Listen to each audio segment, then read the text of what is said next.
extreme tiredness, fatigue, lack of energy, breathlessness, palpitations, and just a general uneasiness, and even feeling faint. These are just some of the symptoms that B12 can help you fix.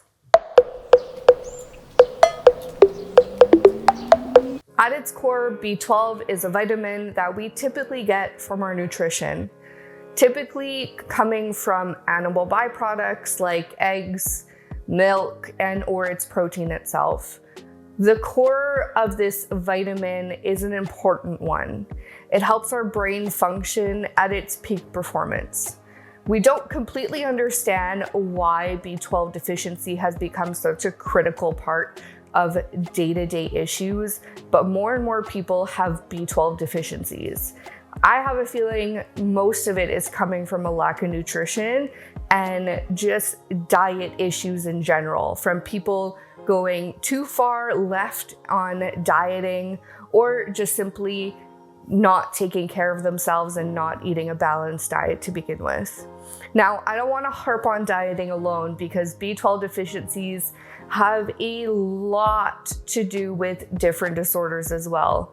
People like me who have Crohn's simply just cannot absorb vitamins properly. So people who have Crohn's or autoimmune disorders often have disorders like this one and have B12 deficiencies as well.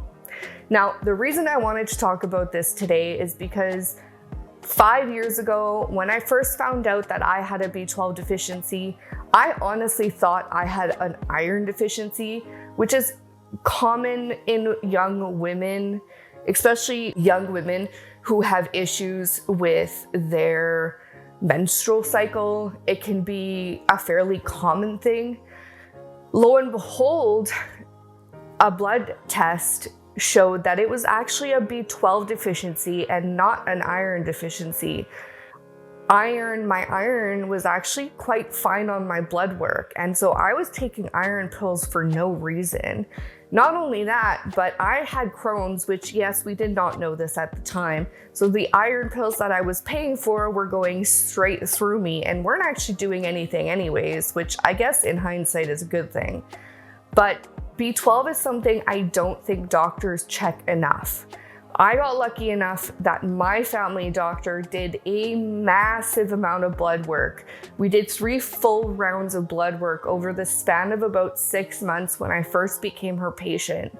And this is what truly made us understand my B12 deficiency. And this is what is truly necessary to fully understand your B12 deficiency and to make sure that your B12 deficiency isn't something that can be easily fixed, or if it's going to be a reoccurring health issue for you. Now, there's a few different types of B12 deficiencies in the sense of their severity. Some people can simply fix it by adding some red meat or eggs and things of that nature back into their diet. Their body absorbs the B12 really well and they have no further issues. Some people need to take a supplement to get their numbers up.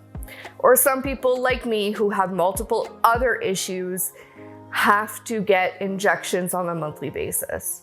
Now, I've been getting injections for over 2 years now, and I can promise you that they make a massive difference on my fatigue and my energy levels. Now, it is not a cure-all, but if you have chronic fatigue, not chronic fatigue as the condition of chronic fatigue, but if you are chronically fatigued, it is not normal to wake up and feel tired. It is not normal to get through half of the day and just not feel like you can keep going. These are all signs and symptoms that you could potentially have a B12 deficiency, and not a lot of doctors test B12 just off the hop unless you bring it up. If you feel tired, if you have a lot of headaches, if you feel faint a lot, these are all really important signs that you may have a B12 deficiency, and you may have a critical B12 deficiency, which is what I had. I was getting to the point where I had almost no B12 in my body, and this was causing major problems within my blood system. Now, it took us over 7 months of monthly B12 injections to eventually get me to a normal B12, or what someone should have in their system on a monthly basis. From there, we've been injecting me with B12 every month to stabilize my system. And we honestly thought we had it, things were good. And at one point we kind of were thinking, okay, we've been at this for almost 3 years now. Is this still really necessary? And the irony of that question was that about 6 months ago, my doctor fell ill with COVID and I missed one of my injections. Lo and behold, a month later, so we're now 2 months since my last injections, I go in with her to see her, and I would say about 10 times worse than I usually am. I got my B12 injection and within 2 days, I felt so much better. Now, that wasn't a fun time, but it was a really good experiment on my body to tell me that that B12 injection is still really critical as part of my health. And if it's something you're struggling with, fatigue, if you've had B12 issues before and now you seem to have those same symptoms and your doctor for some reason doesn't want to take you seriously, please get them to do that blood work. The system is there. There's so many other diagnoses that don't have a blood test for it. This one's an easy one. Go get your blood checked. Go get your blood rechecked if you need to. Your blood check should actually be checked 3 to 4 times in a year after you've had a B12, a low B12, to make sure that your B12 is actually recovering properly and being maintained at the right pace. And it's something that not all doctors want to do.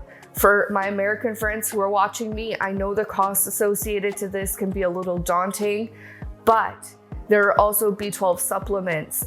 You can overdo it though, so please be careful. Make sure that you take the right amount of B12. If you have other autoimmune conditions, if you have things like Crohn's or colitis, I would highly recommend that you get injectables instead of doing pill form. The chances of your system being able to retain the vitamins that your body needs, especially a vitamin complex like B12, the chances are very, very low. So if you have other autoimmune disorders or other conditions, it can be just about any of them actually, especially anything gut related, you're gonna need an injectable to have any shot at getting that B12 high enough to really maintain a high enough B12 to really, 1, feel the effects, and 2, to feel better.